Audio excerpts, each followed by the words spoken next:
عليكم ورحمة الله وبركاته الحمد لله والصلاة لأهلها وبعد কেমন আছেন আপনারা আলহামদুলিল্লাহ জনাব আমাদেরকে ভালো রেখেছেন কে আল্লাহ সুস্থ রেখেছেন কে আল্লাহ জনাব যে মালিক সুস্থতার মতো নিয়ামত দিয়ে জান্নাতের বাগানে বসার মতো সুযোগ করে দিয়েছেন সে রবের শেখানো ভাষায় কালিমাতুশ শুকর আদায় করছি প্রাণ উজাড় করে পড়ছি আলহামদুলিল্লাহ দরুদ ও সালাম বিশ্ব মানবতার কান্ডারি বিশ্ব মানবতার মুক্তির দিশারি সাইয়্যিদুল মুরসালিন রাহমাতুল লিল আলামিন মুহাম্মাদুর রাসূলুল্লাহ সাল্লাল্লাহু আলাইহি ওয়াসাল্লাম। প্রিয় কক্সবাজারের ভাইয়ারা, প্রায় ঢাকা থেকে বাই রোডে যেহেতু এসেছি বোঝেন প্রায় 10-12 ঘন্টার পর জ্যামজট ছাড়িয়ে ঢাকা জ্যামজট ছাড়িয়ে প্রায় 12 ঘন্টার উপরে লেগেছে, মানে প্রায় 12-13 ঘন্টা পথ জার্নি করে এসে লম্বা খুতবা ভূমিকা গজল এগুলো বলে একটা মিনিট নষ্ট করার মতো সময় আমার হাতে নেই। এত জার্নি করে আপনাদের কাছে এসে পৌঁছেছি মন থেকে দিল থেকে কোরআনের কিছু মেসেজ আপনাদের কাছে পৌঁছানোর জন্য বিতৌফিকিল্লাহ বিইذنিল্লাহ।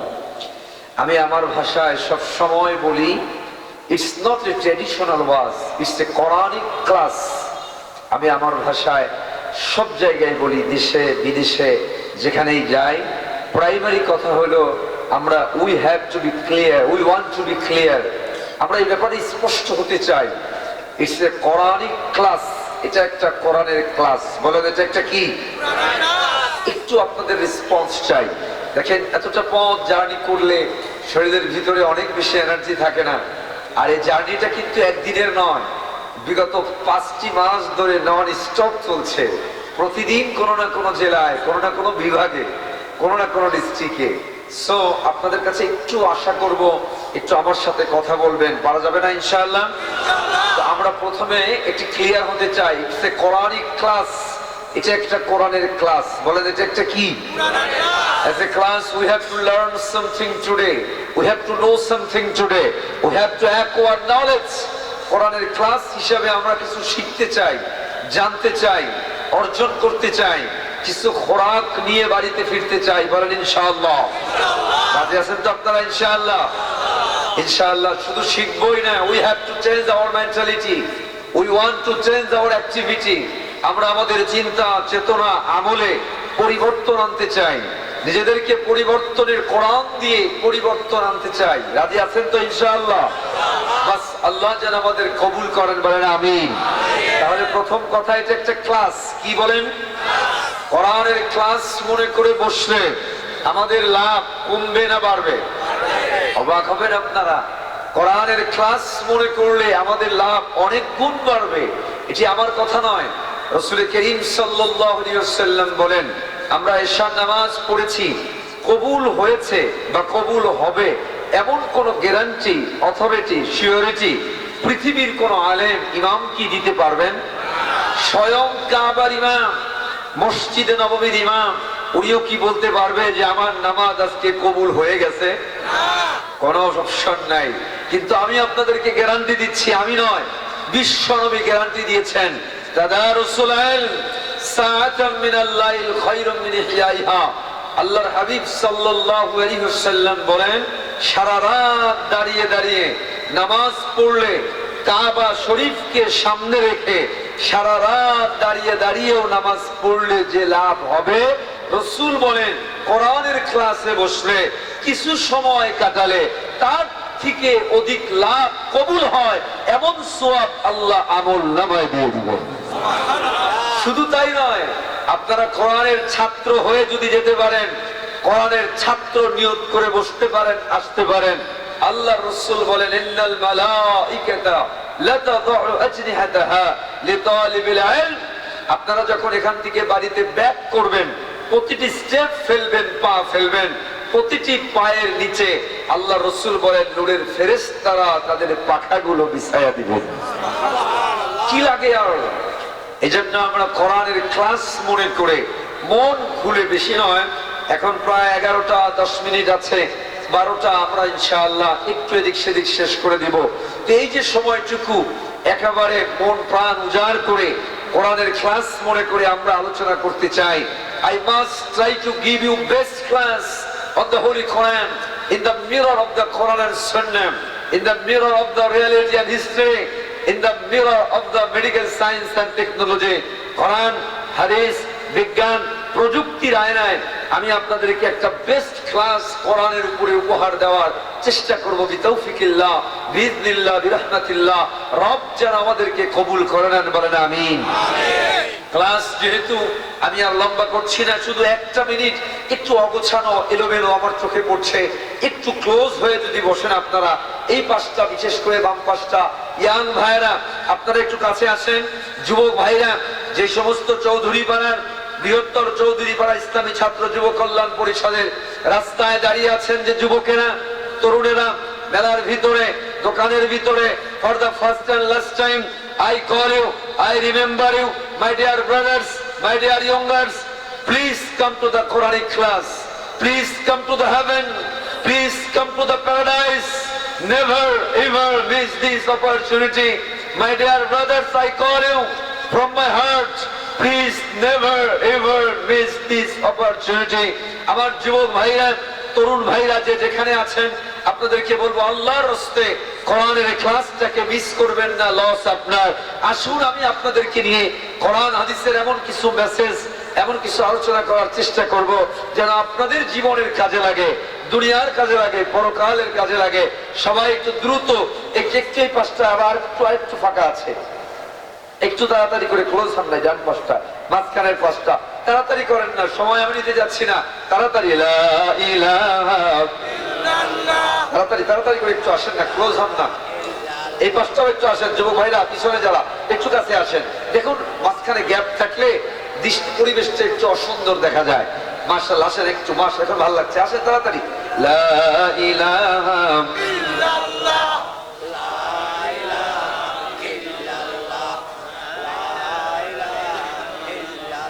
لا إله إلا الله محمد رسول الله صلى الله। সাউন্ড আলা ভাই, সাউন্ড একটু বাড়ান, জাস্ট একটু বাড়ান, গলা যেন টেনে না যায়, হ্যাঁ, ভেঙে না যায় আপনার। ঠিক আছে, আমরা স্টার্ট করছি কোরআনের ক্লাস। বলেন কিসের ক্লাস? একটু আবার রিপিট করেন, কিসের ক্লাস? এজ এ ক্লাস ইনশাআল্লাহ। কোরআনের ক্লাসের আদব, রুল আছে, কোরআন আমাদেরকে শিখাচ্ছে। কোরআন কারীমের 9 নম্বর পারা, 7 নম্বর সূরা, সূরা আরাফ, 204 নম্বর আয়াত। কোরআনের রুল, কোরআনের ক্লাসের আদব কোরআন শিখাচ্ছে। ওয়াইদা কুরিয়াল কুরআন ফাসতামিউ লা ওয়া আনসিতু লাআল্লাকুম তুরহামুন।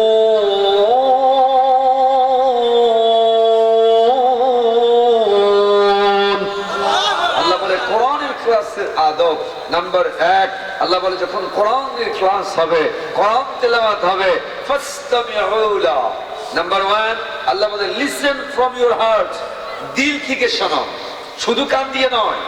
আল্লাহ বলে লিসেন ফ্রম ইউর হার্ট, ফাসতামিউ লা।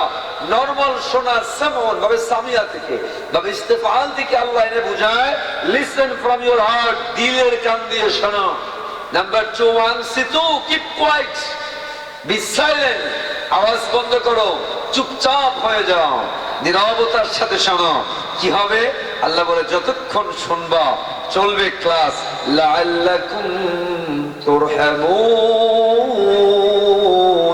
আল্লাহ বলে আমি আল্লাহ তোমাদের উপর রহমত নাজিল করতে থাকবো। এই জন্য আমরা দিল প্রাণ উজাড় করে শুনবো। একটু সাউন্ড লাগাই বাড়াবো, একটু আর একটু বাড়ানো, ব্যস্ত থেকে একটা তাকবীর দিয়ে আমার সাথে একটু কথা বলা লাগবে। শেষ পর্যন্ত আমরা একটু আওয়াজ দিয়ে দিয়ে কথা বলবো, শুনবো, একেবারে নীরব ভাবে নয়। আমার সাথে একটু আওয়াজ কোরআনের জন্য কথা বলা লাগবে। পারা যাবে ইনশাআল্লাহ? দেখি কেমন পারেন। একটা তাকবীর দিয়ে ক্লাস স্টার্ট করছি। জবান খুলে লিল্লাহি তাকবীর,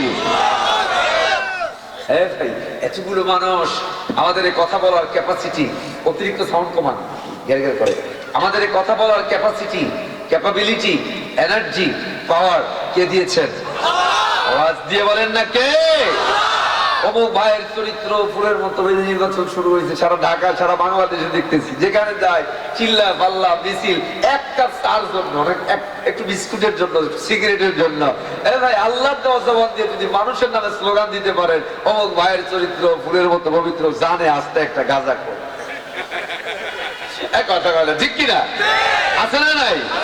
মানুষের নামে যদি স্লোগান হয়, তো আমরা আল্লাহর জন্য স্লোগান হবে। সমস্ত হীনতা দীনতা উপেক্ষা করে জবান খুলে নারায়ে তাকবীর, আরো জোরে নারায়ে তাকবীর, আল কোরআনের আলো, আল হাদিসের আলো। ঘরে জ্বালাবেন, আর কোথাও জ্বালা দরকার নাই।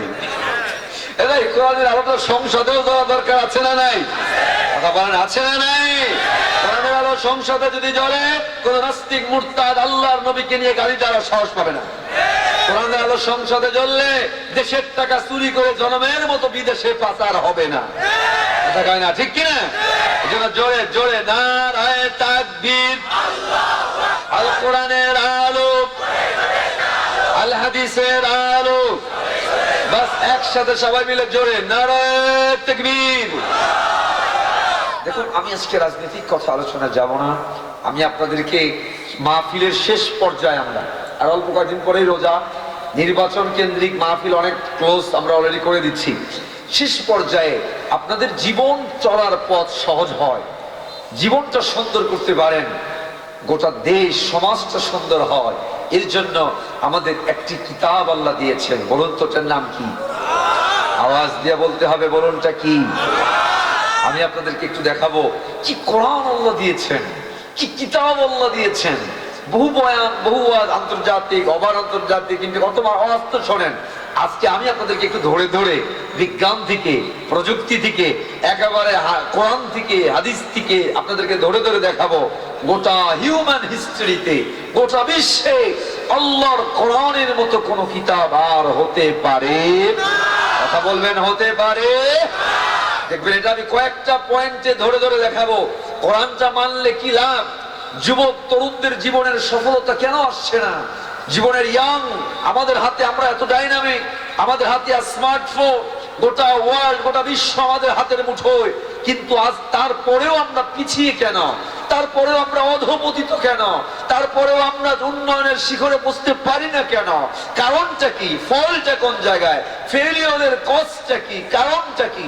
এগুলোকে আমি নিয়ে আজকে কোরআন থেকে আপনাদেরকে একটু ব্যাখ্যা করে শোনাবো, বোঝাবো। তার আগে একটু আমরা যাই, বলুন আগে যে কোরআন আল্লাহ দিয়েছে, এই কোরআনের মতো কোন কিতাব পৃথিবীতে হতে পারে? কি আশ্চর্য এক কিতাব! আচ্ছা বলুন তো, পৃথিবীতে এমন কোন বই, এমন কোন কিতাব, এমন কোন বই কি পৃথিবীতে পাওয়া যাবে যেই কিতাবের ওনার, অথর, রাইটার, লেখক বই লেখার পরে এই কথা বলতে পেরেছে যে আমি একটা বই লিখলাম, আমার বইয়ে কোনো ডাউট নাই, ভুল নাই, কন্ট্রাডিক্টরি নাই, এলোমেলো নাই, এমন একটা বই পৃথিবীতে পাওয়া যাবে? একটা বইও নয়, একমাত্র আল্লাহর কোরআন। বলেন একমাত্র কি? আর ভাইরা, যে কোরআনের মালিক ওনার আল্লাহ। কোরআন নাজিল করার শুরুতেই চ্যালেঞ্জ দিয়ে দিলেন, পড়েন আমার সাথে, আলিফ লাম। জোরে আওয়াজ দিয়ে পড়েন না ভাই। আমি গোটা আলোচনা কোরআন দিয়ে পড়বো, কোরআন থেকে থেকে পড়বো, আমার সাথে সাথে আওয়াজ দিয়ে আয়াতগুলো পড়বেন। আমার ভাইরা, আল্লাহর নবী বলেন, মান করা হারফাম মিনাল কোরআন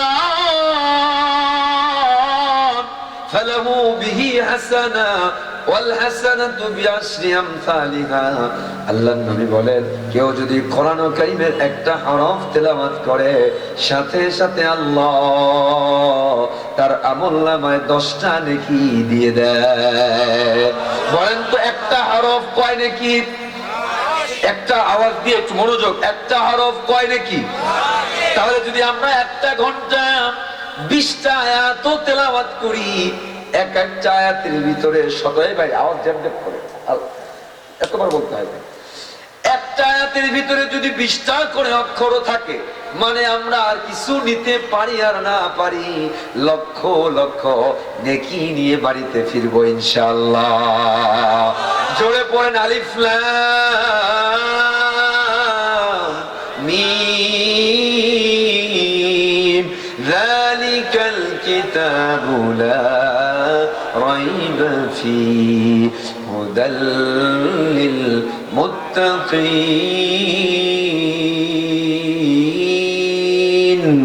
আল্লাহ বলেন আলিফ লাম মিম যালিকাল কিতাব, আল্লাহ বলেন এমন একখানা কিতাব আমি আল্লাহ দিলাম।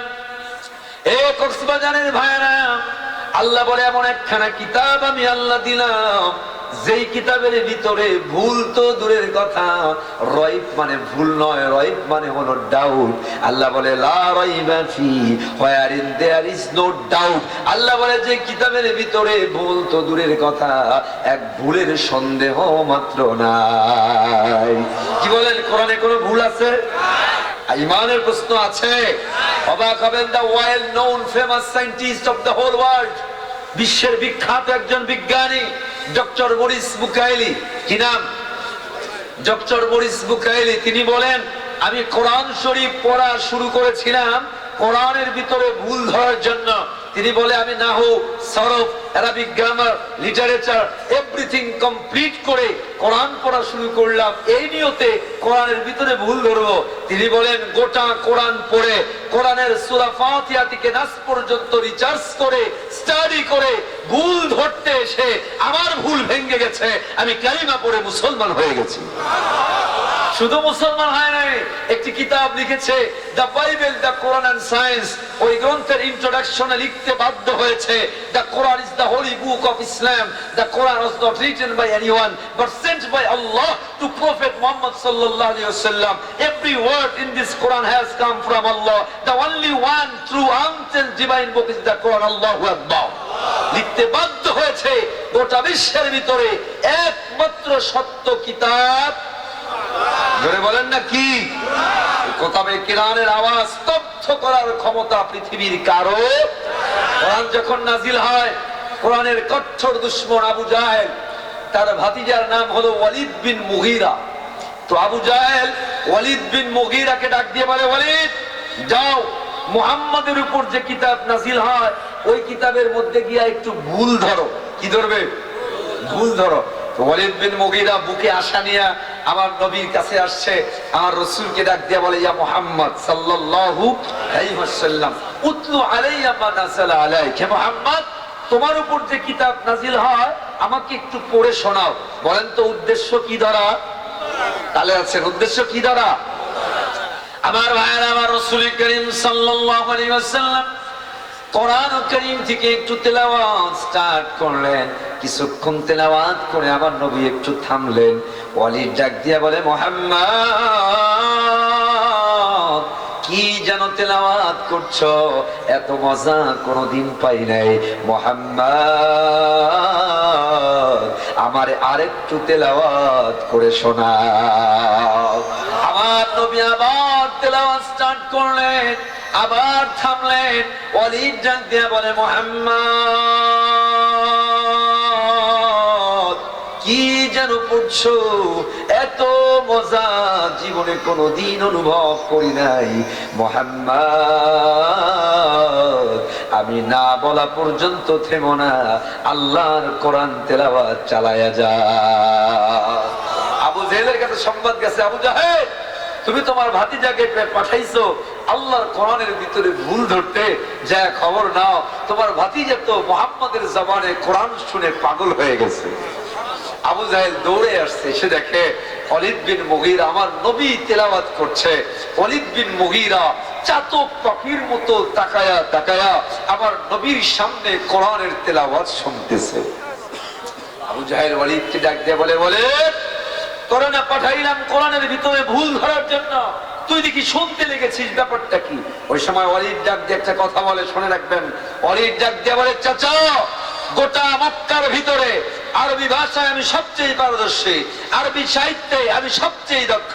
চাচা আমি কাবার রবের শপথ করে বলি, মুহাম্মদের উপর যে কিতাব নাজিল হচ্ছে, আপনারা হাজার ষড়যন্ত্র করে, চক্রান্ত করে, কৌশল অবলম্বন করে এই কিতাবের আওয়াজ স্তব্ধ করতে পারবেন না।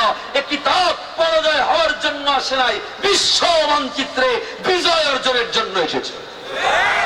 আমার ভাইরা 1450 বছর পার হয়েছে, কত আবু জাহেল আসলো, উতবা সাইবা আসলো, যুগে যুগে নাস্তিকেরা, বেঈমানেরা, কাফের বেঈমানেরা আল্লাহর কোরআনের আওয়াজ স্তব্ধ করতে চেয়েছে। ইতিহাস সাক্ষী, যুগে যুগে যারা আল্লাহর কোরআনের আওয়াজ স্তব্ধ করতে এসেছে, আল্লাহ তাদেরকে স্তব্ধ করেছে। কোরআন ছিল, কোরআন আছে, কোরআন থাকবে। ঠিক কিনা বলেন? ইতিহাস দেখেন না আমার ভাইয়েরা, গত সরকার কম চেষ্টা করে নাই। মাহফিলের জন্য কত অনুমতি, কত হামলা মামলা, কত কিছু। কই কোরআন তাদের আমলেও চলেছে, এখনো চলেছে, কিন্তু যারা বন্ধ করতে চেয়েছে আল্লাহ তাদের নাম নিশানা মিটাই দিয়েছে। ঠিক কিনা বলেন? মনে রাখবেন, কোরআন কার? আওয়াজ দিয়ে বলেন না কার? এটার হেফাজতের দায়িত্ব কার? আল্লাহ। ইন্দোনেশিয়ার জাভা সাগরের পাশে এরকম বিশাল বড় একটা মঞ্চ তৈরি করা হয়েছে। ওই মঞ্চের ভিতরে আল্লাহর কোরআনকে সিরে সিরে মঞ্চের ভিতরে বিছিয়ে দেওয়া হয়েছিল। উলঙ্গ নারীদেরকে ভাড়া করা হলো, নারীদেরকে বলা হলো, ওঠো, আল্লাহর কোরআনকে পাড়ায়া পাড়ায়া অপমানিত করবা। যেই মাত্র নর্তকীরা ওই মঞ্চের ভিতরে উঠবে, আল্লাহর কোরআনকে পাড়িয়ে পাড়িয়ে অপমানিত করার জন্য সাগরের ভিতরে আল্লাহ এমন জলশ্বাস দিয়েছে, একটা ধাক্কায় গোটা বিল্ডিংটাকে আল্লাহ নাস্তানাবুদ করেছে। একটা মানুষের হাত দিয়ে খুঁজে পাওয়া যায় নাই। মনে রাখবেন, এই তো গত এবছর 26 শুরু হলো, 25-24 ডিসেম্বরের কথা। নরওয়ে একজন খ্রিস্টান পাদ্রী, সে ওপেনে পত্রিকায় ঘোষণা দিল, আগুন জ্বালিয়ে কোরআনকে পোড়ায়া দিবে অপমানিত করার জন্য। ইতিহাস সাক্ষী, যেই মাত্র হাজার হাজার মানুষ জড়ো হয়েছে, হাজার হাজার মানুষ জড়োর ঘরের ভিতরে আল্লাহর কোরআনটাকে খ্রিস্টান পাদ্রী হাতে নিয়েছে, আগুনের ভিতরে পোড়া দিবে। একজন 20 বছরের যুবক আব্দুর রহমান নামে ওই যুবক ভিত থেকে বের হয়ে ওই খ্রিস্টান পাদ্রীর হাত থেকে কোরআনটা ছিনিয়ে নিয়ে বলেছিল, এ খ্রিস্টান পাদ্রী, মনে রেখো, মুসলমানদের বডির ভিতরে যতক্ষণ পর্যন্ত শেষ রক্তবিন্দু থাকবে, ততক্ষণ পর্যন্ত আল্লাহর কোরআনকে অপমানিত করার সাহস কারো নাই। এর জন্য যদি রক্ত দেওয়া লাগে, জীবন দেওয়া লাগে, মুসলমানরা রাজি আছে। আমার কক্সবাজারের যুবকেরা, আপনাদের জন্য যদি সামনে এমন কোন মুহূর্ত আসে, আল্লাহর কোরআনের জন্য রাস্তায় নামতে হবে, জীবন দেওয়া লাগবে, আল্লাহর জন্য রাজি আছেন আপনারা? দুটো হাত উঁচু করে বলেন না আল্লাহ। সবাই মিলে বলেন না আল্লাহ। আমাদেরকে কোরআনের জন্য কবুল করেন, বলেন আমিন। হাত দিয়ে তুলে বলেন আল্লাহ। আমাদেরকে দ্বীনের জন্য কবুল করেন, বলেন আমিন। আল্লাহ যুবকদেরকে, আল্লাহ কক্সবাজারের তরুণদেরকে, আল্লাহ খালিদ বিন ওয়ালিদ, মুহাম্মদ বিন কাসিমের মতো কবুল আর মঞ্জুর করে নেন, বলেন আমিন। ভাইরা, কোরআন মানবেন না তো কি মানবেন? আজকে আমি আপনাদেরকে একটু দেখাই, কোরআনের থেকে দামি, কোরআনের থেকে শ্রেষ্ঠ কোন কিতাব আর হতে পারে। আপনাদের তো আজকে সামান্য, আমি মালয়েশিয়াতে আমার এমফিল ডক্টরেটের কাজ চলেছে মালয়েশিয়ায়। মালয়েশিয়াতে আইআইএম ইউনিভার্সিটিতে যখন আমি পড়াশোনা করি, আমার সাবজেক্ট ছিল কম্পারেটিভ রিলিজিয়ান। অবাক হবেন, একটা মাল্টি রিলিজিয়াস কনফারেন্সে আমি অ্যাটেন্ড করলাম। আমি ওই আমার সামনে যারা বসা, হিন্দু, খ্রিস্টান, বৌদ্ধ, ইহুদি, মাজুসি, নাসারা, আমি মুসলিম স্পিকার, ওখানে অনেক ধর্মের মানুষ অনেক কনফারেন্সে, তখন মুসলিম স্পিকার হিসাবে অনেকেই আছে। তো আমার সাবজেক্ট যেহেতু বিভিন্ন ধর্ম নিয়ে, তখন আমাকে ইনভাইট করা হয়েছিল, আমাকে 5 মিনিট সময় দিল। আমি তখন বক্তৃতা দিতে গিয়ে আমি কোরআনের সত্যতা নিয়ে এসে 2টা পয়েন্ট আপনাদেরকে শোনাই। কোরআনের, তখন আমি আমার সামনে হিন্দু, খ্রিস্টান, বৌদ্ধদেরকে ডাক দিয়ে বললাম, হে ভাইরা, I can challenge you, I can challenge everybody, the only one true religion is Islam, the only one true religious book is Quran, the only one true prophet Muhammadur sallallahu alaihi wasallam। তখন তাদেরকে ডাক দিয়ে বললাম, হিন্দু, খ্রিস্টান, বৌদ্ধ সবাইকে, হে ভাইরা, গোটা বিশ্বের ভিতরে যদি শান্তি সত্য ধর্ম থেকে থাকে, সেটা একটা নাম ইসলাম। বলেন না কি? জোরে বলেন কি? ইসলামের থেকে শান্তি ধর্ম হতে পারে? কথা বলে না, হতে পারে। অন্যরা শান্তির কথা মুখে বলে, কাজে নাই। আজকে আমেরিকার কথাই বলেন না, মুখে শান্তির কথা বলে, গণতন্ত্রের কথা বলে, হিউম্যান রাইটস এর কথা বলে, মানুষের অধিকার নিয়ে কথা বলে, নারীর অধিকার নিয়ে বলে, অথচ সেই আমেরিকার মদদে ইসরায়েল গাজা বলেন, ফিলিস্তিন বলেন, বিভিন্ন দেশে হামলা করে, বম্পিং করে, ক্যাম্পেইন করে, আমেরিকা গোটা বিশ্বের ভিতরে যত মানুষকে হত্যা করেছে, গোটা পৃথিবীতে আর কোন নজির আর নাই। যদি তারা গণতন্ত্রের কথা বলে, সন্ত্রাস বিরোধীর কথা বলে মুখ দিয়ে, কিন্তু আসলে সবচেয়ে বড় সন্ত্রাস আমেরিকা। কথা বলে না, ঠিক কিনা বলেন? আমাদের পার্শ্ববর্তী দেশ ইন্ডিয়া দেখবেন আমাদের কথা বলে, সাম্প্রদায়িকের কথা শোনায়, আমাদেরকে বাংলাদেশের ভিতরে বিভিন্ন সাম্প্রদায়িক উস্কানির কথা বলে বলে তারা উস্কানি মারে, অথচ সেই ইন্ডিয়ার ভিতরে সংখ্যালঘু মুসলমানদেরকে গরু খেতে দেওয়া হয় না, গরু জবের করার কারণে অপেনে হত্যা করা হয়, মুসলিম বোনদেরকে হিজাব পড়তে দেওয়া হয় না। মানে এক ইন্ডিয়াতেই যান, মুসলমানদেরকে যতটা নির্যাতন করা হয়, এত এর দৃষ্টান্ত গোটা পৃথিবীতে আর নাই। ঠিক কিনা বলেন? আমাদের পার্শ্ববর্তী মায়ানমার একেবারে লাগানো খবর নেন না, আমাদের তারা বৌদ্ধ ওম শান্তি বৌদ্ধ করে তারা বলে ওম শান্তির ধর্ম, বৌদ্ধ ধর্ম, অথচ লক্ষ লক্ষ মুসলমানদের বাড়ি ঘর জীবন্ত বাচ্চা নারীদের সহ পোড়ায়া দিয়েছে। এর থেকে বর্বরতা, এর থেকে সন্ত্রাসবাদ পৃথিবীতে আর কিছু হতে পারে না। কথা বলে না, ঠিক কিনা বলেন? শান্তি, কিন্তু অথচ মুসলমান বাংলাদেশের দিকেই দেখেন না।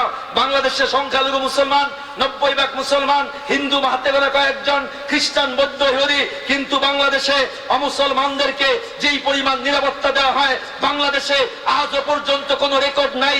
মুসলমানরা ঐক্যবদ্ধভাবে, বাংলাদেশের সরকার ঐক্যবদ্ধভাবে অমুসলমানদের উপর নির্যাতন করেছে, জুলুম করেছে, কোনো নজির নাই। হ্যাঁ, দুই চারটা ষড়যন্ত্র পাওয়া যায়, এটা তাদেরই ষড়যন্ত্র, এটা তারা আগুন দিয়ে মুসলমানদের ঘাড়ে চাপায়। কথা বলা ঠিক কিনা? মানে এক কথায় যদি আমি বলি, ইসলামের থেকে শান্তির কোন ধর্ম হতে পারে? কথা বলে না, হতে পারে? আমার সামনে যারা বসা, হিন্দু বসা, খ্রিস্টান বসা, বৌদ্ধ ইহুদি বসা, আমি সব ধর্মের লোকদেরকে ডাক দিয়ে বললাম, I can challenge you, I can challenge everybody in the whole universe. গোটা বিশ্বের মানুষকে আমি চ্যালেঞ্জ দিলাম, ইসলামের থেকে সত্য কোন ধর্ম হতে পারে না। এবার আমি যখন এই চ্যালেঞ্জটা ছুড়ে দিয়েছি, অবাক হবেন, আমার সামনে হিন্দু, খ্রিস্টান, বৌদ্ধদের পণ্ডিতরা বসা, তাদের ধর্মগুরুরাও বসা, সবার চোখ একটু বড় বড় হয়ে গেছে। চোখ যখন বড় হয়েছে, আমি জানি আমি যদি এই মুহূর্তে মঞ্চ থেকে নামি, আমাকে পাল্টা কাউন্টার দেওয়া হবে। আমি পাল্টা বললাম, I can prove it, I have so much evidence. আমি খ্রিস্টান, হিন্দু সবাইকে ডাক দিয়ে বললাম, আমি শুধু বলছি তা নয়, I can prove it, I have so much evidence. প্রমাণ আছে আমার কাছে, একটা দুইটা না। আমি এবার প্রমাণ বলা শুরু করলাম, আমি শুধু দুইটা উদাহরণ আপনাদেরকে দিব। আমি এবার হিন্দু খ্রিস্টান যারা ছিল, আমি খ্রিস্টানদেরকে আগে ডাক দিয়ে বললাম, গোটা পৃথিবীতে খ্রিস্টানদের সংখ্যা সবচেয়ে বেশি, 400 কোটি। কয়শো কোটি? প্রায়। খ্রিস্টান আছে গোটা পৃথিবীতে প্রায় 400 কোটি। আমি খ্রিস্টানদেরকে ডাক দিয়ে বললাম, খ্রিস্টান ভাইরা, আপনাদের কিতাব, give me one copy of Bible originally. খ্রিস্টানদের কিতাবের নাম হলো বাইবেল, খ্রিস্টানদের কিতাবের নাম বাইবেল, অরিজিনালটার নাম ইনজিল। অরিজিনালটার নাম কি? ইনজিল। অরিজিনালটার নাম ইনজিল, নবী ঈসা আলাইহিস সালামের উপর নাযিল হয়েছে। আমি খ্রিস্টানদেরকে ডাক দিয়ে বললাম, give me one copy of Bible originally. If you can show me one copy of Bible originally, I must surrender here. পৃথিবীর খ্রিস্টান ভাইরা, আপনারা গোটা পৃথিবীর খ্রিস্টানরা মিলে আপনাদের ধর্মীয় গ্রন্থ, আপনাদের কিতাব বাইবেলের একটা কপি আমারে অরিজিনাল দেন, যেই ভাষায়, যেই অক্ষরে, যেইভাবে নাজিল হয়েছে, একটা কপি যদি আমারে দিতে পারেন, আমারে দেখাতে পারেন, আমি মুফতি রফিকুল ইসলাম সিরাজি, আই মাস্ট সারেন্ডার হিয়ার, আমি এই জায়গায় সারেন্ডার হয়ে যাব, কসম আল্লাহর। এই কথা বলার পরে খ্রিস্টানদের চোখ আর বড় নাই, নিচু হয়ে গেছে। আল্লাহু আকবার। আমি এবার তাদেরকে ডাক দিয়ে বললাম, ইহুদিদেরকে, ইহুদি ভাইরা, give me one copy of তাওরাত, give me one copy of Talmud. ইহুদিদের কিতাবের নাম Talmud, Bible Old Testament, Talmud. অরিজিনালটার নাম তাওরাত, নবী মুসা আলাইহিস সালামের উপর নাযিল হয়েছে। আমি বললাম, গোটা পৃথিবীর ইহুদিদেরকে challenge, give me one copy of তাওরাত originally. If you can show me one copy of Taurat originally, I must surrender here. আমি সারেন্ডার হয়ে যাব, কসম। একটা একটা ওয়ার্ড আর কেউ বলতে পারে নাই। এবার আমি তাদেরকে ডাক দিয়ে বললাম, come to me, how much copies of the Quran do you want in the whole world? কত কপি কোরআন তোমরা চাও? 1500 বছর আগে নাজিল হওয়া কোরআন। Go east to west, not to south. গোটা বিশ্বের যেই জায়গায় যেতে মন চায় ওই জায়গায় যাও। আফ্রিকার জঙ্গলের ভিতরেও যদি তোমরা যাও, মরুভূমিতেও যদি যাও, কোন দ্বীপের ভিতরেও যদি যাও, আমি তোমাদেরকে কোটি কোটি কোরআন, 1400 বছর আগের কোরআন, একটা জবর জের নোক্তার পরিবর্তন হওয়া ছাড়া কোটি কোটি কোরআন আমি তোমাদেরকে দিতে পারবো। বোঝা গেল আমার কোরআনের থেকে, আমার ইসলামের থেকে সত্য কোন ধর্ম হতে পারে না।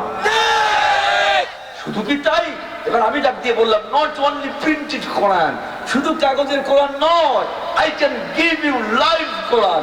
শুধু কাগজের কোরআন না, আমি তোমাদেরকে লাইভ কোরআন দিতে পারবো।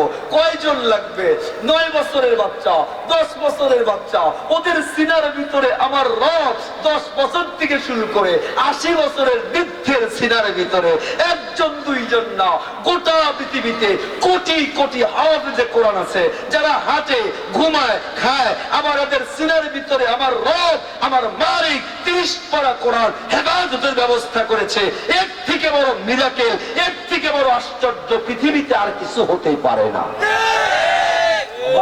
আমরা তো কপাল পোড়া কোরআনের কথা, আমরা কোরআনওয়ালা এবং কোরআনওয়ালাদের তো আমরা চিনি না। আমরা কোরআনকে অবমূল্যায়ন করি। কোরআনের কথা বললেই, আগে তো একটা সময় ছিল এমন, কোরআনের কথা বললেই কত হুজুর জঙ্গিবাদ, সন্ত্রাসবাদ, মৌলবাদ, পাকিস্তানের রাজাকার। কথা কয় না? হুজুররা পাকিস্তানের রাজাকার। আরে ভাই, আমি বলি কেমনি যে পাকিস্তানের রাজাকার হুজুরদেরকে বলে? যুগে যুগে আমরা দেখতেছি স্বাধীনতার পর থেকে নিয়ে আজ পর্যন্ত কেউ একজন আলেম আমাকে দেখাইতে পারবেন কিনা জানি না, একজন আলেম আমাকে দেখান যে হামলার ভয়ে, মামলার ভয়ে পাকিস্তানে পালিয়েছে। একজন আলেম পাওয়া যাবে না। কিন্তু আপনারা এত বছর স্বাধীনতা, এত বছর শাসন করার পরে লেজ গুড়াইয়া হিন্দুস্থানে পড়াইছেন। আলেমরা পাকিস্তানের রাজাকার নয়, আপনারা হিন্দুস্থানের রাজাকার। ঠিক কিনা বলেন? আরে ভাই, আলেমদেরকে আমি কোন রাজনীতির ব্যক্তিবর্গ না, কিন্তু একটা কথা স্পষ্ট বলতে চাই, আমাদের রাজনীতি, অর্থনীতি সব পরে, আগে আমাদের সবার পরিচয়, আমার আপনার প্রথম পরিচয় নাম বিএনপি নয়, আওয়ামী লীগ নয়, জামাত নয়, হেফাজত নয়, জাসদ নয়, বাসদ নয়, আমার আপনার প্রথম পরিচয় মুসলমান। কথা বলেন, আমার আপনার প্রথম পরিচয় কি? জোরে বলেন কি? আমার আপনার প্রথম পরিচয় মুসলমান। একজন মুসলমান হিসাবে আমাদের যদি আল্লাহর কোরআনে আঘাত আসে, ইসলামে আঘাত আসে, নবীতে আঘাত আসে, কোনো আপোষ হবে না। এর জন্য যদি রাস্তায় নামতে হয়, জীবন দিতে হয়, মুসলমান হিসাবে জীবন দেওয়ার জন্য রাজি রাখতে হবে। রাজি আছেন আপনারা? দুটো হাত উঁচু করে আবার বলেন না আল্লাহ। ভাই, দুটো হাত উঁচু করে ধরেন না। এই গভীর রাতে আমরা আল্লাহর ডাক দিয়ে বলতে চাই, আল্লাহ আমাদের সকলকে কবুল করে নেন, বলেন আমিন। আল্লাহ এই কক্সবাজারের সমস্ত ভাইদেরকে, যুবকদেরকে, তরুণদেরকে দ্বীনের জন্য, ইসলামের জন্য, আল্লাহ আপনার কোরআনের জন্য কবুল করেন, বলেন আমিন। আল্লাহ আমাদের দেশটাকে আল্লাহ আপনি শান্তিময় কোরআনের আইন দিয়ে শাসনের ব্যবস্থা করে দেন, বলেন আমিন। ভাই, আমি এদিকে যাবো, আমি বুঝাইতে চাই, আপনাদেরকে একটু দেখাবো, বিজ্ঞানে যাবো, অন্যান্য কয়েকটা জরুরি পয়েন্ট আছে। প্রথম পয়েন্ট, কোরআন, ওই যে হিন্দু, খ্রিস্টান, বৌদ্ধ, মনে আছে তো আপনাদের? তোরা হা করে আছে, বলো তো তাই। আমাদের তো খ্রিস্টানদের বাইবেল দেখানোর সুযোগ নাই, কিন্তু কোরআন লাইভ দেওয়া যাবে, প্রিন্টেড দেওয়া যাবে। এর থেকে আশ্চর্য পৃথিবীতে আর কিছু বলেন, আর কিছু। আমি আরেকটু সামনে গিয়ে বলা শুরু করলাম। আমি সামনে গিয়ে বললাম, এ ভাই, আমি তাদেরকে ডাক দিয়ে বললাম, শুধু কি কোরআন, আমার নবী মুহাম্মাদুর সাল্লাল্লাহু, আমি ডাক দিয়ে বললাম শুধু কি তাই? আমি 2-4টা বলা যখন শুরু করেছি, হিন্দুদেরকে ডাক দিয়ে বললাম, হিন্দু ভাইরা, ওপেন ইউর বুক, আপনার কিতাব করেন। আমি একজন ধর্মের ছাত্র, আমার এমফিল সাবজেক্ট ছিল যেহেতু কম্পারেটিভ রিলিজিয়ান, আমি বলা শুরু করছি, 2-4টা উদাহরণ দেওয়া শুরু করেছি। হিন্দু ধর্ম করেন, হিন্দু ধর্মের 4টি যুগ, সত্য, ত্রেতা, দ্বাপর, কলি, সর্বশেষ যুগ কলিযুগ। কলিযুগে বলা হচ্ছে হিন্দু ধর্মের একটা পবিত্র গ্রন্থের নাম ভগবত গীতা, আর একটা ধর্মের গ্রন্থের নাম কল্কি পুরাণ। কল্কি পুরাণের 1 নম্বর খণ্ড 18 নম্বর অধ্যায় 14 নম্বর মন্ত্রে বলা হচ্ছে একং ব্রহ্ম দ্বিতীয় নাস্তি নাস্তি কিঞ্চন অল্লং জ্যেষ্ঠং শ্রেষ্ঠং পরমং ব্রহ্মণং অল্ল রসুল মুহাম্মাদাং রকং বরস্য ইসমিন্নং তিন্দ্রিয় লেচ্চ আচার্যন সমন্বিত। চিৎকার দিয়ে বলেন আল্লাহু আকবার। অবাক হবেন, ডজন ডজন ধরেন, একটা দুইটা না। আমি এবার ডাক দিয়ে বললাম খোলেন আপনাদের কিতাব কলকিপুরের 1 নম্বর খণ্ড 18 নম্বর অধ্যায় 14 নম্বর মন্ত্র বলা হচ্ছে সর্বশেষ যিনি নবী হবে, নবীর নাম হবে নরা সংসং চিদৃষ্টম মপসং সপ্রথস্তমং। রেকর্ড হচ্ছে, আপনারা নেটে সার্চ দিবেন নরা সংস, সংস্কৃত ভাষা, বাংলা অর্থ প্রশংসিত, আরবি অর্থ মুহাম্মদ। সুবহানাল্লাহ। বলা হচ্ছে সর্বশেষ যিনি নবী হবে, নবীর পিতার নাম হবে কলকিপুরের 1 নম্বর খণ্ড 18 নম্বর অধ্যায় 4 নম্বর মন্ত্র। পিতার নাম জেনা হবে, পিতার নাম হবে বিষ্ণুজ শশ গর্ব মাধত্তে বৈষ্ণবম। বিষ্ণুজ শশ সংস্কৃত ভাষা, বাংলা অর্থ মনিবের দাস, আরবি অর্থ আব্দুল্লাহ। দেখুন একটা না, আমি যদি বলা শুরু করি রাত শেষ হয়ে যাবে, কিন্তু উদাহরণ শেষ হবে না। আমি বললাম খোলেন আপনাদের কিতাব কলকি পুরাণ 1 নম্বর খণ্ড 18 নম্বর অধ্যায় 4 নম্বর মন্ত্রের শেষ অংশ। মায়ের নাম সুমতি, বাংলা অর্থ নিরাপদ, আরবি অর্থ আমেনা। ডজন ডজন উদাহরণ। বৌদ্ধ ভাইদেরকে ডাক দিয়ে বললাম, হ্যাঁ বৌদ্ধ ভাই আপনার কিতাব খোলেন। বৌদ্ধ ধর্মের যিনি ফাউন্ডার নাম হলো গৌতম বুদ্ধ, তাদের কিতাবের নাম গসপেল অফ বুদ্ধা 1 নম্বর খণ্ড 8 নম্বর অধ্যায় 10 নম্বর পৃষ্ঠায় গৌতম বুদ্ধ বলছে, I am not first Buddha who came on the earth not shall I B the last, in one time another Buddha will arise in the world. Gautam Buddha বলে আমার পরে একজন সত্য নবী আসবে, ওই নবীর নাম আহমদ, তার ধর্ম একমাত্র সত্য ধর্ম। সুবহানাল্লাহ। ডজন ডজন ধর্ম। এ ভাই, আমার কক্সবাজারের যুবক ভাইরা, তরুণেরা, পর্দার আড়ালের বোনেরা, মায়েরা, আমি আস্তে আস্তে করে একটু যাইতে চাই। কষ্ট হচ্ছে না তো আপনাদের? তার আগে আমি আপনাদেরকে বুঝাইতে চাই প্রথম কথা, আজকে আমি বিজ্ঞানে পড়ে ঢুকি, তারা প্রথম কথা, কোরআনের মতো কোন কিতাব হতে পারে? জোরে বলেন না, হতে পারে? এই কোরআনের সাথে আমার আপনার কানেকশন যত বাড়বে, আমার আপনার সম্মান বাড়াবেন কে? আওয়াজ দিয়ে বলেন না কে? এই যেখানে মাহফিল হয়, আমার কক্সবাজারের যুবক ভাইরা, আপনার রাস্তায় দাঁড়িয়ে থাকেন, মেলায় থাকেন, আমার বড্ড কষ্ট হয় জানেন। মুসলমান যদি বুঝতো, দেখতো, মানুষকে চর্ম চোখ দিয়ে যদি দেখানো যেত আল্লাহর কোরআনের ক্লাসে বসলে কি লাভ হয়, আল্লাহ তাদের সম্মান কত বাড়ায় দেয়, এটা যদি মানুষকে দেখানো যেত, কসম আল্লাহর, লাঠি দিয়া পিটায়াও মানুষকে কোরআনের ক্লাস থেকে দূরে সরানো যেত না। ভাই আমাকে বলেন তো, 12টা মাসের মধ্যে সর্বশ্রেষ্ঠ মাস কোনটা? বলেন বলেন কোনটা? রমজান। কেন? মাশাআল্লাহ, পড়েন আমার সাথে। শাহরু রমাদানাল্লাযী, জোরে পড়েন, জোরে। শাহরু রমাদানাল্লাযী উনজিলা ফীহিল কুরআন। আল্লাহ বলে রমজান নাজিল শ্রেষ্ঠ মাস এই জন্য, কারণ হলো এই মাসে নাজিল করা হয়েছে কি? জোরে বলেন কি? আমার ভাইরা বলেন তো, একটা বছরে কয়টা রাত? 365 রাত। একটা বছরে রাত কয়টা? বলেন তো, 365 রাতের ভিতরে শ্রেষ্ঠ রাত কোনটা? লাইলাতুল কদর। বলেন, জোরে বলেন, কোন রাত? শ্রেষ্ঠ রাত লাইলাতুল কদর। কেন বলেন তো? পড়েন আমার সাথে, ইন্না আনজালনাহু ফি লাইলাতিল কদর ওয়া মা আদরাকা মা লাইলাতুল কদর লাইলাতুল কদরি খায়রুম মিন আলফি শাহর। আল্লাহ বলে কদরের রাতে আমি কোরআন নাযিল করলাম। কোরআন নাযিল করার কারণে একটা রাতের দাম আল্লাহ বলে কত বাড়ালাম। এক রাতের দাম আল্লাহ বলেন আমি আল্লাহ 83 বছর 1000 মাস সমান প্রায় 83 বছরের থেকেও আল্লাহ দামি বানায়া দিলাম। ভাই আমারে বলেন তো, এক রাতের দাম এত বাড়লো কিসের কারণে? কোরআন। জোরে বলেন, কিসের কারণে? ভাই আপনাদের কক্সবাজারে এই যে আমি চেয়ারের সোফায় বসছি, পৃথিবীর অনেক দেশে আল্লাহ আমাকে নিয়েছেন, এমনও দেশে এমনও চেয়ারে গিয়ে বসছি এক একটা চেয়ারের দাম 10 লাখ টাকার বেশি, আরো বেশি, আরো দাম। আচ্ছা আমারে বলেন, আপনাদের কক্সবাজারে অনেক দামি দামি সেগুন কাঠের সোফা, সেগুন কাঠের ফার্নিচার, আলমারি আছে না? আচ্ছা বলেন তো আমাকে, একটু মনোযোগ লাগায় বলেন তো, যত দামি সোফাই হোক চেয়ারই হোক, ইচ্ছায় অনিচ্ছায় অনেক সময় ওই সোফায় চেয়ারে লাথি লাগে না? লাগে না? লাগে না? পা লাগে না? লাগে না? কখনো কি মনে হয় আপনার হৃদয়ে এই ফিলিংস, এই টেন্ডেন্সি উদয় হয়, আরে এত দামি চেয়ারে লাথি লাগলো, একটু চুমু খাই, মনে হয়? আপনাদের কক্সবাজারে যেই কাঠের উপরে কোরআনটা রাখেন ওই কাঠটাকে কি বলেন? রেহাল। কি বলেন? ওই যে রেহালটা দেখবেন সবচেয়ে কম দামি কাঠ, ফেলে দেওয়া কাঠ, টুকরো টুকরো কাঠ, কোন রকম ভাবে জোড়াতালি দিয়া, একটু কোনো মতো ঘষা মাজা দিয়া কোরআনের রেহাল বানানো হয়েছে। কিন্তু একটা বার কি ভেবেছেন, সবচেয়ে কম দামি কাঠ, ফেলে দেওয়া কাঠ, টুকরো টুকরো কাঠ, ওই কাঠটা আল্লাহর কোরআনের জন্য বানানোর কারণে ওই কাঠের দাম কত বেড়ে যায়, লাথি তো দূরের কথা, হাত থেকে যদি পড়ে যায় যেই কোনো মুসলমান উঠাইয়া চোখে মুখে চুমু খায়। কথা বলে না? ঠিক কিনা বলেন?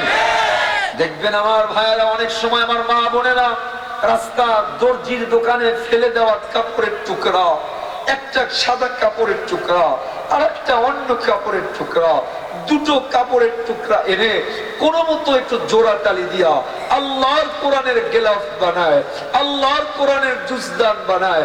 দেখবেন যে কাপড়টা একটু আগেই মাটিতে পড়েছিল, একটু আগেই পা দিয়ে পারানো হতো, কিন্তু আল্লাহর কোরআনের জন্য বানানোর কারণে ওই কাপড়ের দাম এত এত বেড়ে যায়, লাথি তো দূরের কথা, হাত থেকে যদি পড়ে যে কোনো মানুষ উঠাইয়া চোখে মুখে চুমু খায়। বলে না? ঠিক কিনা বলেন তো আমাকে? কাছের দামের কারণে, কাপড়ের দামের কারণে না আল্লাহর কোরআনের দামের কারণে? আমার ভাইয়েরা, যুবকেরা, তরুণেরা, কাজ তো ইম্পর্টেন্টলেস, লাইফলেস, ভ্যালুলেস। এমন কাজ আর কাপড় যদি আল্লাহর কোরআনের সাথে লাগলে এত দামি হয়, তোমরা তো আশরাফুল মাখলুকাত, আমরা তো আশরাফুল মাখলুকাত। আমি আপনি যদি কোরআনের সাথে লাগি, আমি আপনি যদি কোরআনকে ভালোবাসি, আমি আপনি এই যে যারা যুবকেরা আজকে কোরআনের জন্য মাহফিল করছে, পরিশ্রম করছে, আয়োজন করছে, আপনারা যারা দূর দূর থেকে এসেছেন আর যারা আসে নাই, তারা এক হতে পারে না। আল্লাহর রাসূল বলে, যারা কোরআনের জন্য আসে, কোরআন মানে কোরআনের পক্ষে থাকে, আল্লাহ তাদের দাম আকাশের নিচে, জমিনের উপরে ফেরেশতাদের থেকেও দামি বানায় দেয়। কত দামি বানায়! আপনাদেরকে একটা বাস্তব ঘটনা শোনাই। মালয়েশিয়ার কুয়ালালামপুরে একটা ইজতেমা হয়। মাওলানা জুলফিকার আলী নকশবন্দি রাহমাতুল্লাহ আলাইহি মারা গেছেন অল্প কিছুদিন আগে। উনি একটা ইজতেমা করতেন। ওনার ইজতেমায় উনি একটা ইন্ডিয়ার বাস্তব ঘটনা আমাদেরকে শোনাচ্ছিলেন। আমার বোনেরা শুনতেছেন, আমার ভাইয়েরা শুনছেন, মনোযোগ দিয়ে মাথায় দেন। কোরআনের সাথে একটু সম্পর্ক থাকলে কি দাম আল্লাহ বাড়ায়া দেয়। ওই গ্রাম ইন্ডিয়াতে আপনারা যারা জানেন, দেখেছেন, এখনো বহু এলাকা এমন আছে, একটাই মুসলিম এলাকা, আশেপাশে সব হিন্দু এলাকা। এমন একটা হিন্দু অধ্যুষিত এলাকা, একটাই মুসলিম এলাকা, আশেপাশে কোনো এলাকার মুসলমান নাই। একটা গ্রামে একটা মাত্র জামে মসজিদ, মাদ্রাসা নাই, আর কোনো মসজিদ নাই, এলাকায় কোনো আলেম নাই, হাফেজ নাই। ইমাম উনি অন্য স্টেট থেকে আসছে। ইমাম সাহেব ছুটিতে বাড়ি চলে গেছে। হায় হায়, ইমাম সাহেব বাড়িতে গিয়েছে, ওই সময় তার পরের দিন ওই এলাকায় একজন মানুষ মারা গেছে। মানুষ তো মারা গেছে, কিন্তু জানাজার নামাজ কে পড়াবে? কেউ নাই। সারাটা দিন লাশটা পড়া, সারাটা রাত লাশটা পড়া। আমার ভাইরা, পরের দিন সকাল বেলায় এলাকার লোকজন মিলে চিন্তা করলো, এইভাবে যদি লাশটা পড়ে থাকে, লাশটা তো ফুলে যাবে, দুর্গন্ধ বের হয়ে যাবে, কি করা যায়, কি করা যায়?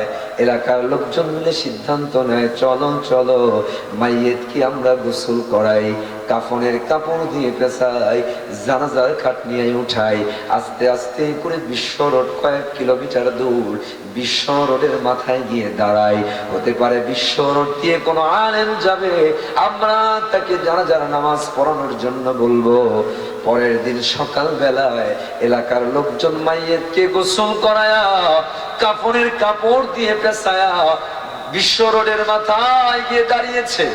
অনেকক্ষণ অপেক্ষা করার পর একজন দাড়িওয়ালা টুপিওয়ালা একজন আলেম সাইকেল নিয়ে আসতেছে। এলাকার লোকজন থামালো, বলে হুজুর থামেন, আমরা পড়েছি বড্ড বিপদে। বলে কি বিপদ? বলে আমাদের এক ভাই গতকাল সকাল বেলায় মারা গেছে, জানাজার নামাজ পড়ানোর মতো কেউ নাই, দয়া করে যদি একটু জানাজার নামাজটা পড়ায়া দেন বড্ড উপকার হয়। হুজুর সাইকেল থেকে নেমে বলে, হ্যাঁ হ্যাঁ আমি একজন আলেম, কিন্তু পেশায় একজন পুলিশ, থানায় যাওয়া লাগবে। এদিকে তোমরাও পড়েছো বিপদে, দাঁড়াও দাঁড়াও, জানাজার নামাজটা পড়ায়া দিই। হুজুরে দাঁড়াইলেন, জানাজার নামাজ পড়াইলেন। নামাজ শেষ হলো, এলাকার লোকজন ডাক দিয়ে বলে, হুজুর নামাজ তো পড়ালেন, কিন্তু মাইয়েতকে কি করে দাফন করতে হয়, কবরে কি করে রাখতে হয় আমাদের জানা নাই। দয়া করে যদি একটু কবরস্থানে যান, একটু দাফন কাফনটা করে দেন, বড্ড উপকার হয়। হুজুরের সময় দেখে বলে, সময় নাই, থানায় যাওয়া লাগবে, টাইমের বড্ড অভাব। এদিকে এলাকার লোকজনের পিড়াপিড়িতে হুজুর বলে, চলো চলো, কিন্তু তাড়াতাড়ি করো। হুজুরের তাড়াহুড়া করলেন, কবরস্থানে গেলেন, নিজের হাতে কবর খনন করলেন। মাইয়েতকে মাটি আর বাঁশ দিয়া দাফনের কাজ শেষ করে হুজুরের থানায় চলে যায়। হুজুরের থানায় গিয়া পকেটের ভিতরে হাত দিয়া দেখে, হুজুরের পকেটের ভিতরে কিছু জরুরি সার্টিফিকেটের কাগজ ছিল, কিন্তু সার্টিফিকেটের কাগজগুলো পাওয়া যাচ্ছে না। হুজুরের রাস্তার ভিতরে, বাড়ির ভিতরে, সব জায়গায় তন্ন তন্ন করে খুঁজলেন, কোথাও পাওয়া গেল না। হুজুরে কনফার্ম হলেন, আমার সার্টিফিকেটের কাগজগুলো মাইয়েতকে কবর দিতে নিয়ে কবরের ভিতরেই পড়ে গেছে। হুজুর এবার সাইকেলটা নিয়ে ওই যে এলাকার ভিতরে আসলেন, এলাকার লোকদেরকে ডাক দিয়া বলে, ভাই আমি তোমাদের উপকার করেছি, এইবার তোমরা আবার উপকার করো। বলে কি উপকার? বলে তোমাদের ভাইকে কবর দিতে নিয়া কবরের ভিতরে আমার কিছু সার্টিফিকেটের কাগজ পড়ে গেছে, চলো চলো কবরটা খনন করা লাগবে, আমার সার্টিফিকেটের কাগজগুলো লাগবেই লাগবে। এলাকার লোকজন ডাক দিয়ে বলে, হুজুর মাইয়েতকে কবর দেওয়ার পর আবার কবর খনন করা জায়েজ আছে কি জায়েজ নাই জানা নাই, যদি জায়েজ থাকে চলেন চলেন কবর খনন করে দেই। হুজুরে ঘড়ি দেখে বলে, মাত্র 40 মিনিট আগে কবর দেওয়া হয়েছে, এখনো লাশটা ফোলে নাই, ফাটে নাই, বিশেষ প্রয়োজনে আবার কবর খনন করা যায়। হুজুরের আশেপাশে হুজুর রওনা করলেন কবরস্থানের দিকে। এলাকার হাজার হাজার মানুষ জীবনে কোনোদিন তারা কবর দেওয়ার পর আবার কবর খনন করা দেখে নাই, এই জন্য হুজুরের পিছনে হাজার হাজার মানুষ রওনা করেছে। হুজুর বর্ণনা করে, 40 মিনিট আগে আমি নিজের হাতে যারে কবর দিলাম, নিজের হাতে যারে দাফন করলাম, কবরটা খনন করার জন্য সাপুল নিয়ে যেই মাত্র মাটির ভিতরে ঢুকাইছি, মাটির ওই ফাঁক দিয়া জান্নাতের মেশকে আম্বারের গ্রাস বিদ্যুতের মতো চতুর্দিকে ছড়ে পড়েছে। এমন চমৎকার গ্রাস জীবনেও কেউ কোনোদিন শোনে নাই। হুজুর বর্ণনা করে, এবার আমি মাটি খনন করা শুরু করলাম। 40 মিনিট